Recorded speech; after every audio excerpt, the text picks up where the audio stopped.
Namo Vishnupadaya Krishna Prestaya Bhutale Srimate Bhaktivedanta Swaminiti Namine Namaste Sarasvati Devim Gauravani Pracharine Nirvishesha Shunyavadi Paschachade Shatarine Bhaja Sri Krishna Chaitanya Prabhu Nityananda Sri Advaita Gadadara Srivasadi Gaura Bhakta Vrindam Hare Krishna Krishna Krishna Hare Hare Hare Rama Rama Rama Hare Hare Om Namo Bhagavate Vasudevaya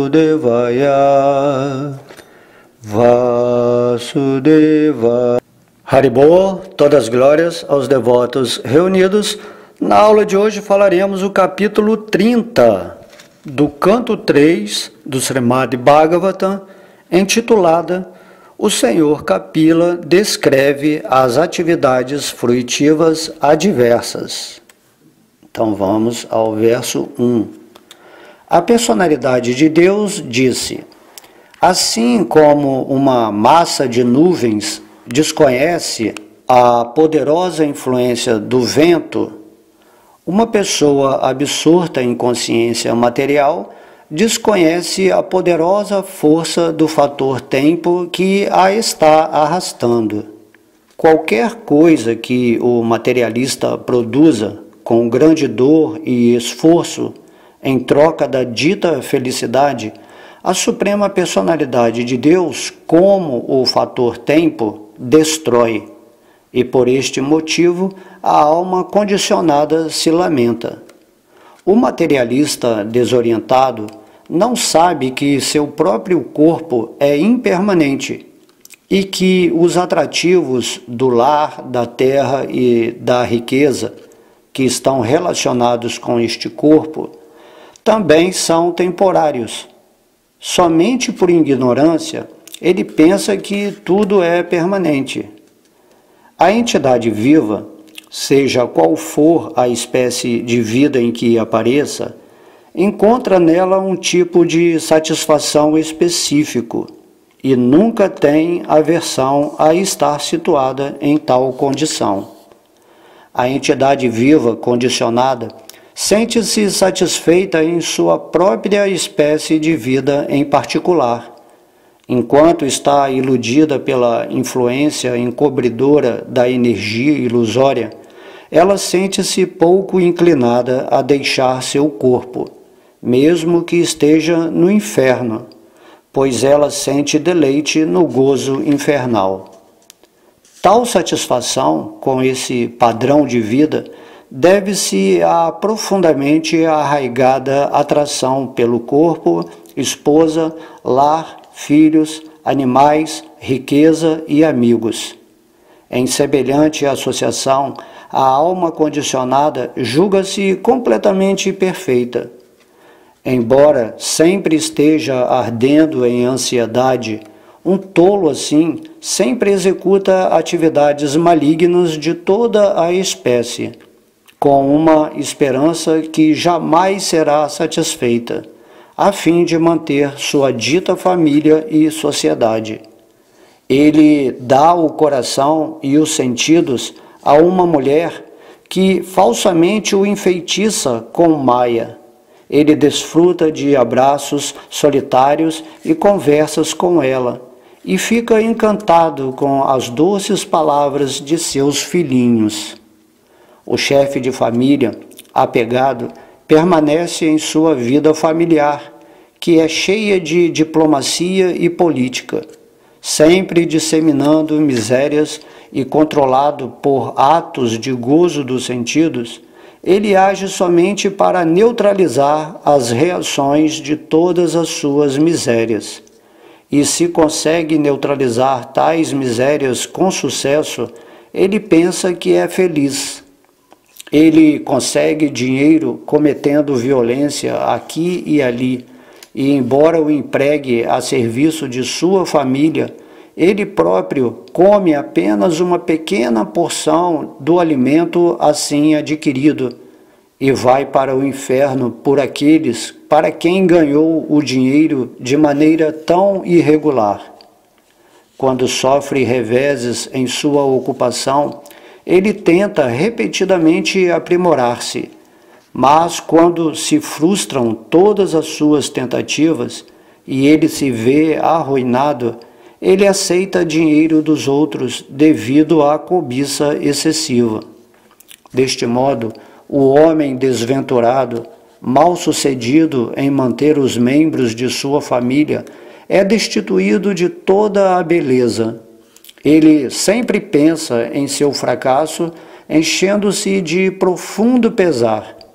Vendo-o incapaz de sustentá-los, sua esposa e outros não o tratam com o mesmo respeito que antes.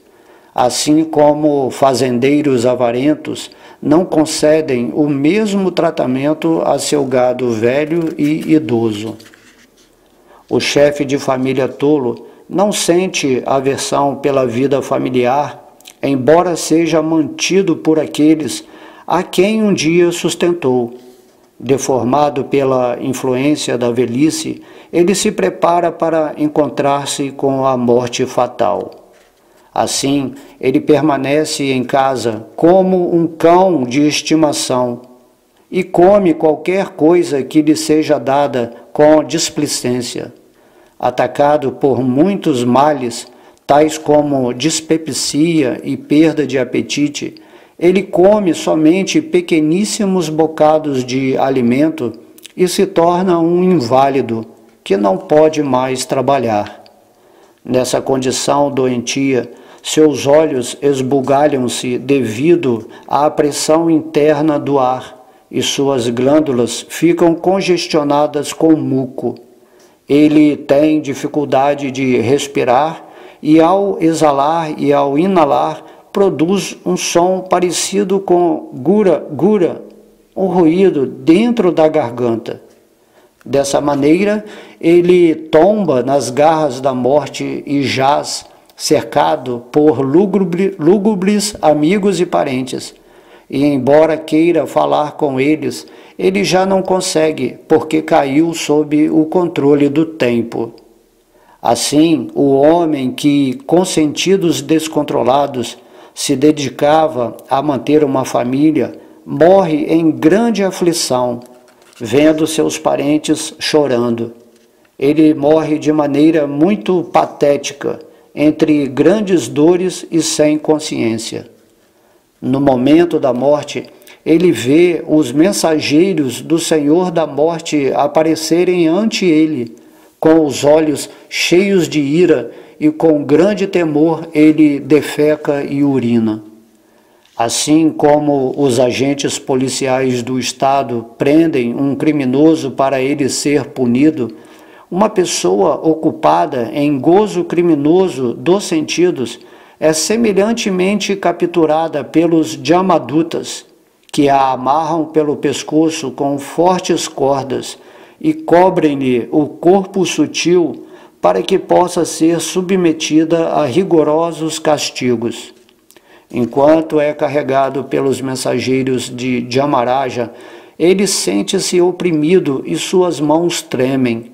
Ao passar pela estrada, ele é mordido por cães e por isso pode lembrar-se das atividades pecaminosas de sua vida. Deste modo, ele fica terrivelmente aflito. Sob o sol escaldante, o criminoso tem que passar por estradas de areia quente com florestas em chamas dos dois lados. É chicoteado nas costas pelos carrascos por ser incapaz de caminhar e é afligido pela fome e pela sede. Mas, infelizmente, não há água potável, nem abrigo, nem lugar de descanso na estrada. Enquanto passa por esta estrada rumo à morada de Dhamaraja, o Senhor da Morte, ele cai de fadiga e às vezes perde a consciência, mas é forçado a levantar-se novamente. Dessa maneira, ele é rapidamente trazido à presença de Dhamaraja.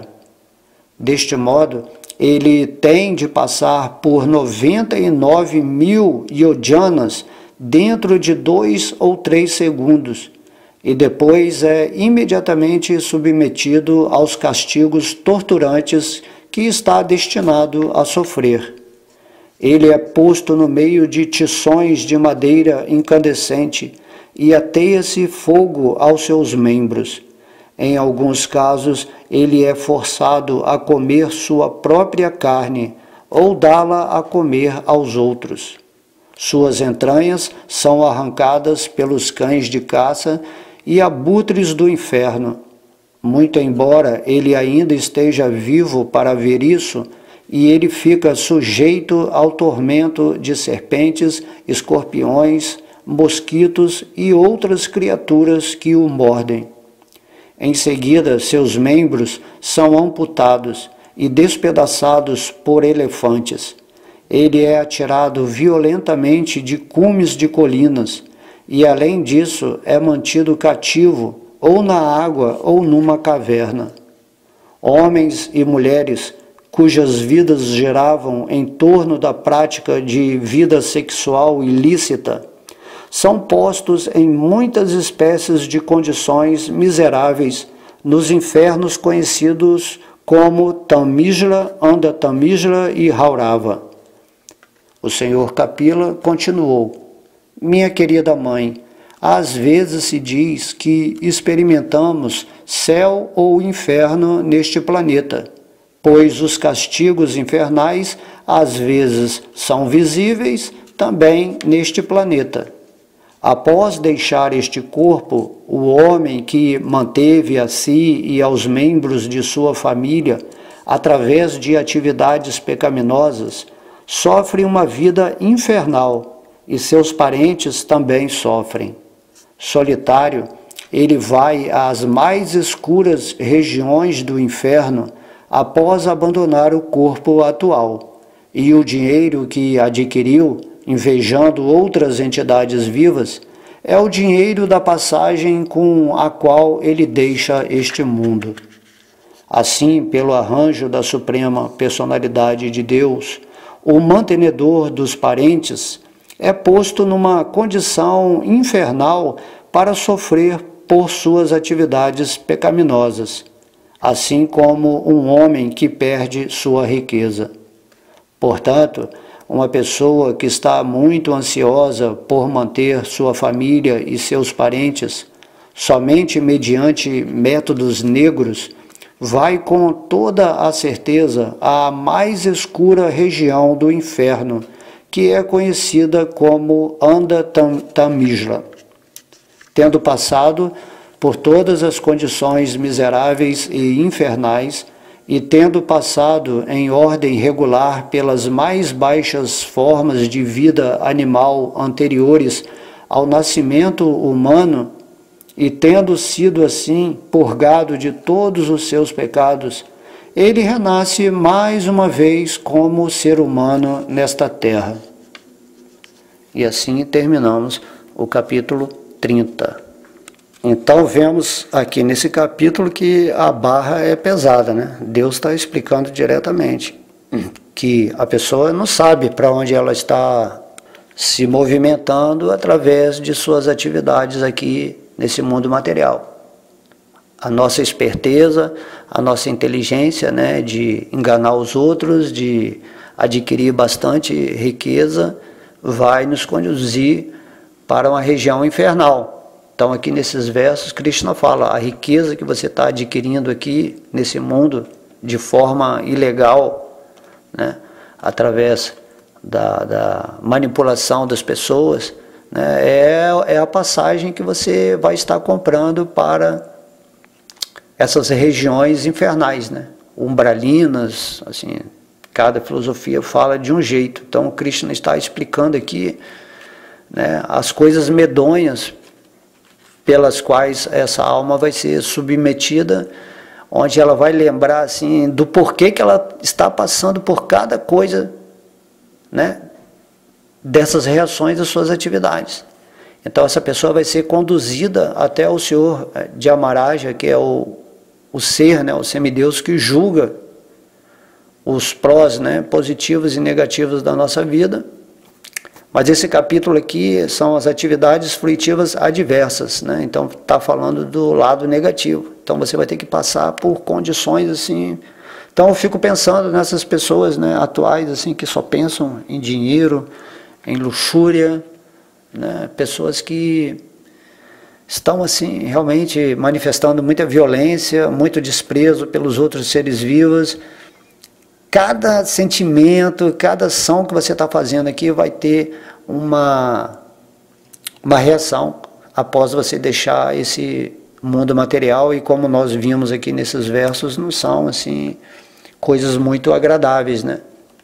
Mesmo que você aparentemente se acha bonzinho e que tenha que fazer certas ações, assim mesmo de cunho, né, duvidoso, para sustentar a sua família, os seus filhos, né, do qual você tem tanto apego e se agrada, né, isso está te conduzindo para os mundos infernais. Então temos que ter muito cuidado como estamos nos conduzindo nesse mundo material. De modo que somente uma pessoa que é consciente de Deus, que entende que Ele está controlando tudo, que Ele está sustentando toda a nossa existência, está nos oferecendo tudo aquilo que é do nosso benefício material e espiritual, uma pessoa assim se rende a Deus e segue a sua vida dentro daquilo que Krishna está querendo, né, que ela tenha, que ela se mantenha. Por isso que nós temos que nos render a Deus no nosso coração. Então esses versos aqui, Sr. Kapila, né, que é o próprio Krishna falando, né, não é uma coisa especulada, o próprio Deus está falando isso. Então existem infernos, e esses infernos também se manifestam aqui no planeta Terra, porque é um estado de consciência, né? Tanto o paraíso quanto o inferno estão dentro da nossa mente. Isso aqui pode ser projetado também dentro da nossa vivência encarnada, nesse corpo físico. Porém, quando você desencarna, você vai levar a sua mente nesse estado em que você viveu a sua vida. Você às vezes se acha o esperto, né? O malandrão, o cara que não vou me render a Deus porque eu sou muito bom em conquistar coisas materiais, eu tenho um poder de vontade incrível, né? A lei da atração funciona a meu favor, e daí você vai exercendo certos poderes e nem compreende que tudo isso aí que você está adquirindo, Deus como tempo, Ele vai tirar. Deus é o elemento tempo, né? É a morte personificada. Então Ele vai tirar tudo isso para você, e você não entende que tudo isso é temporário, de tal maneira que você está iludido nessa existência material.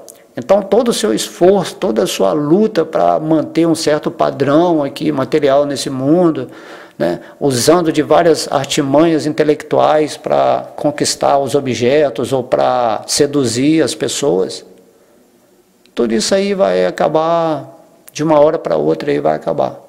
Dentro da sua programação kármica, né, quando vier a morte, não tem como você evitar. Então está tudo sob o controle do tempo supremo, que é Krishna, que é Vishnu dentro do seu coração. Por que então não nos situarmos na nossa eternidade de ser, nos desvincularmos dessa ambição, dessa luxúria material, né, e permanecer com a consciência fixa em Deus, deixando que Ele conduza a nossa vida perfeitamente, porque Krishna, né, como é dito lá na Bíblia, Deus já sabe o que a gente quer antes que a gente peça. Deus já tem, a sua vida já tem um intuito, né, assim, vamos dizer, uma programação específica regida pelo amor de Deus. Só que nós temos esse livre arbítrio. E quando nós somos ignorantes da ciência de Deus, da sabedoria divina, a gente passa a praticar atos caprichosos, sem reconhecer que Deus é o proprietário de tudo.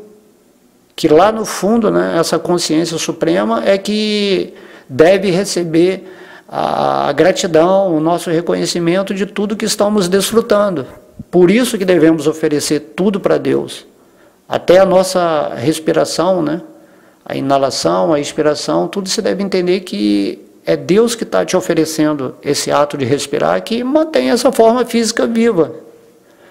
E aí você está usando essa forma física de uma forma de uma maneira completamente incorreta, né? No sentido espiritual. Então, para você é certo fazer o que você faz, porque você fala, não, mas eu estou fazendo isso por amor, né? Só que quando você chegar lá diante do juiz, né, cósmico, o senhor Dhyamaraja, você vai entender muito bem porque que você vacilou aqui nesse mundo. Por isso que é dito, né, os primeiros serão os últimos e os últimos serão os primeiros no reino de Deus. Entende? Quanto mais você quer ser o primeiro nesse mundo, com o seu falso ego, né, sacaneando com todo mundo, nesse princípio super egoísta de falar que tudo é meu, eu posso tudo, né, ou não acredito em Deus e tal. Então quem é o primeiro nesse mundo vai lá para o inferno, vai sofrer, né, muito tempo.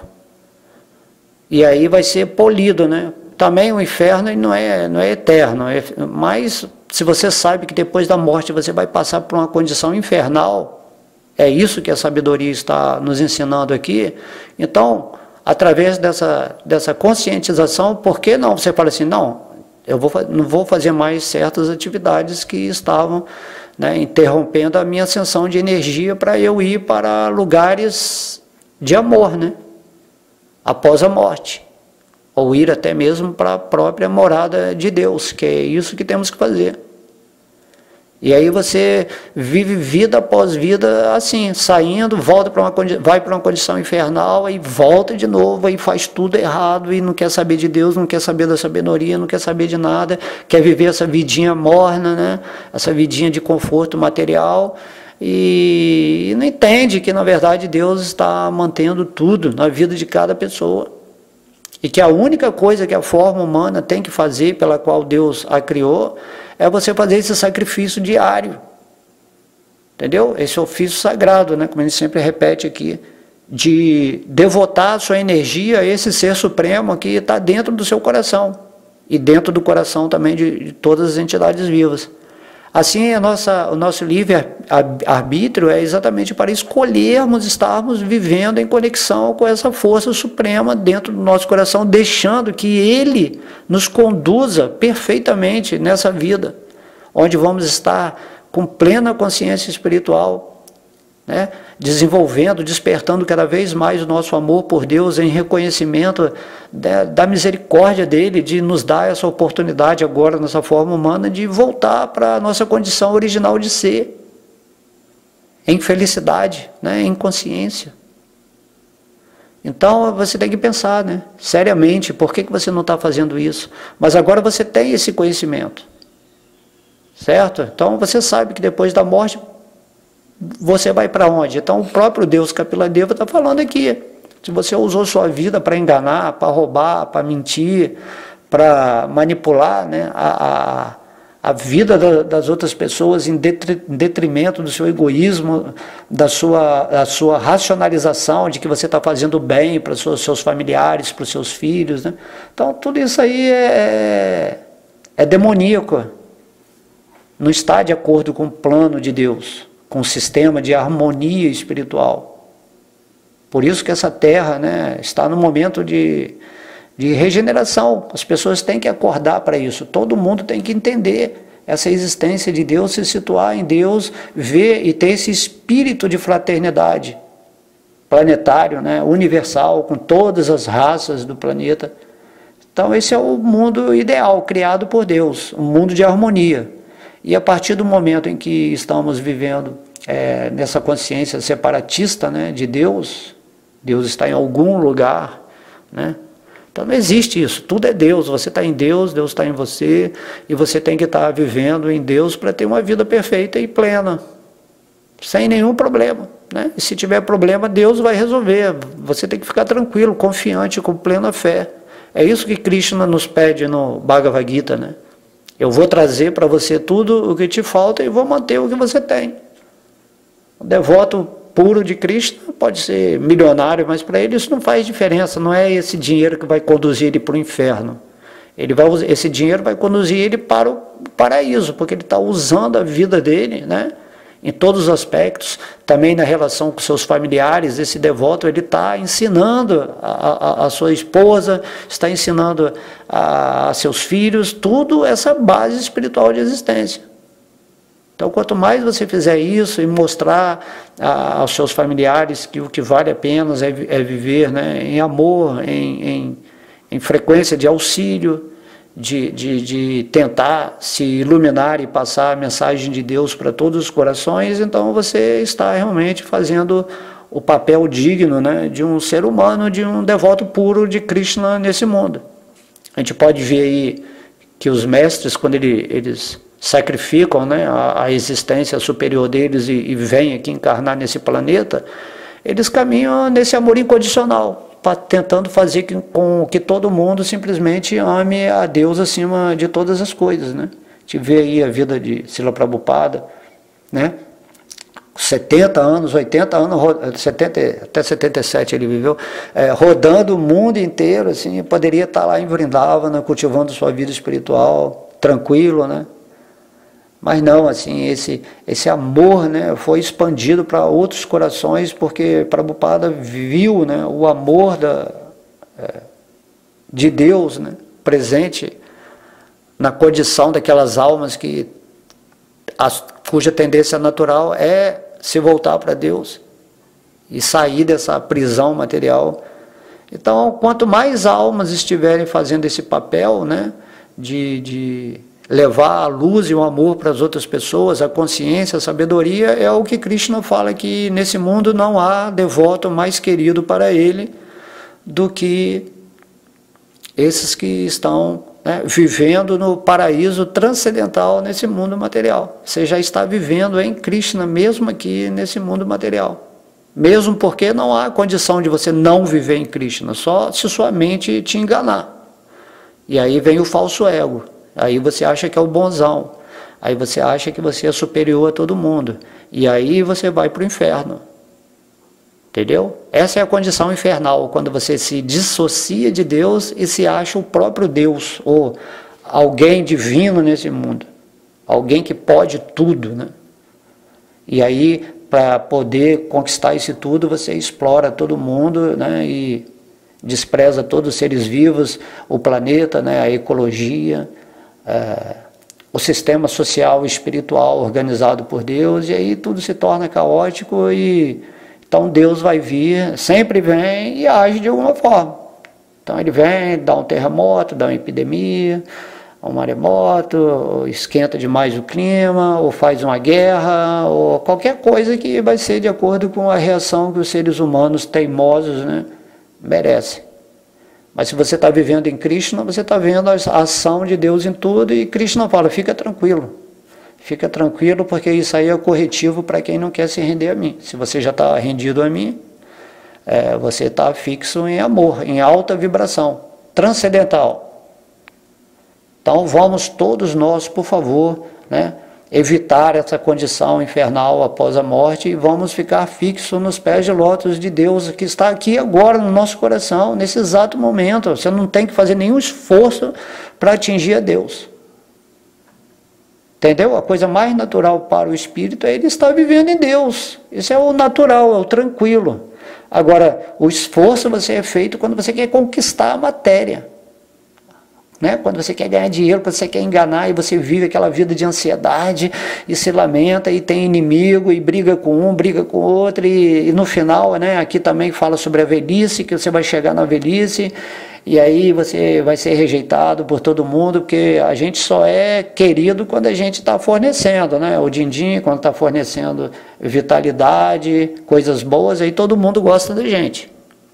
Mas depois de um tempo você vai ser colocado de lado, assim como um lixo, né? Como a gente vê aí muitos velhos sendo colocados assim, né?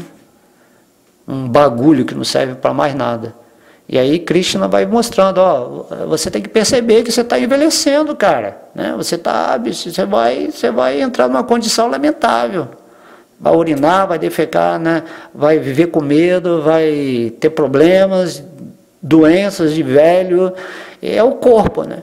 Mas se você está situado na alma, em Krishna, você não tem mais esse medo, né?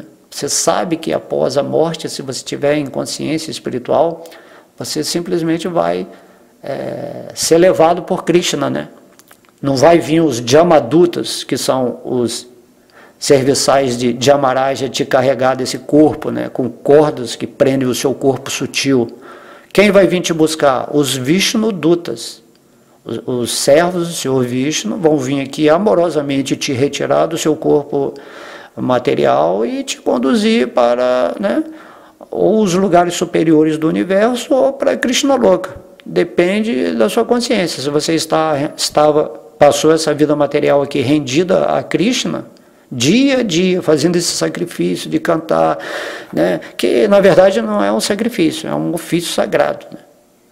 Sacrifício é o que os materialistas fazem, sacrifício no sentido ruim, né? De estou me sacrificando para conseguir dinheiro, para conseguir fama, para conseguir poder, e aí criam assim tudo aquilo que é negativo. Então os graus de inferno para cada pessoa vão ser assim relativos às suas ambições, às suas crueldades, né? Vamos dizer assim. Então a gente vê assim, pessoas que não têm nenhum sentimento em relação a outro ser vivo, que mata mesmo, e ninguém quer saber de parar de consumir alimentos animais que vêm de tanto sofrimento, ninguém não quer parar de tomar droga, ninguém não quer parar de nada, de sexo, depravação, pedofilia, tudo isso aí, né, vai criar aborto, né? Quantas pessoas estão abortando nesse momento, assim, tudo isso vai ter reações gravíssimas após a morte. Então, o quanto antes a gente se render a Deus e viver cada dia em amor, em conhecimento, lendo o Bhagavata, cantando o Santo Nome, se associando só com pessoas bacanas que também estão, né, nesse referencial espiritual de luz, de querer passar bondade, amor para a humanidade, com esse sentimento fraterno, vendo Deus em todo mundo em Deus. Então, nessa vibe que a gente tem que seguir a nossa vida, nessa escolha consciente, já que estamos aqui adquirindo, né, o conhecimento através do Bhagavata. Se você está ouvindo essa palestra, significa que você está adiantando em conhecimento. E daí você nunca mais vai ser o mesmo. Se você adquiriu o conhecimento, você tem responsabilidade. Quando você não sabia, tudo bem, você estava agindo em ignorância. Mas agora que você sabe e não age, não se rende a Deus, então esse é o modo da estupidez, é o modo mais baixo ainda que da ignorância. E aí você vai ter comprometimentos muito sérios com Deus que está dentro do seu coração. Porque se você está ouvindo esses versos agora, é porque Deus dentro do seu coração está te dando a oportunidade de você aprender. Então isso é maravilhoso. Você tem que, nesse exato momento, ajoelhar e pedir, assim, agradecer intensamente por estar recebendo essa informação. Então, como a gente falou sempre, né, o inferno é um estado de consciência, né, não é um lugar assim. Mas como a nossa mente cria, se você sempre criou o mal, quando você entra nessas regiões umbralinas, infernais, você vai sofrer de tal maneira, por tanto tempo, né? Dizem que os suicidas assim se suicidam bilhões e bilhões de vezes, ele fica repetindo aquele ato. Imagina, que coisa horrível isso. Então, se você quer matar a sua vida, mata a vida egóica, né? E vive em Deus. Tão simples entender isso. Tá? Então, não vamos nos ocupar em atividades fruitivas adversas que vão nos conduzir para condições infernais na nossa vida após a morte. Tá? Vamos viver uma vida plena, consciente, cheia de amor, de bem-aventurança aqui nesse corpo. Vamos deixar que Deus conduza a nossa passagem, né, aquilo que se chama morte do veículo físico, de uma forma suave, amorosa. Né? Ou então, se Krishna também quiser tirar a nossa vida de uma forma brusca, né, não importa. O que vale é sempre estar com essa fé, essa confiança em Deus. É isso que Krishna está nos explicando aqui nesses versos maravilhosos do Bhagavata. Ok? Então, espero que vocês tenham gostado. Todas as glórias são a Sri Radha Krishna todas as glórias são a Gaura Nitai, ao Mahamantra Hare Krishna, Srila Prabhupada, todos os devotos reunidos. Haribol!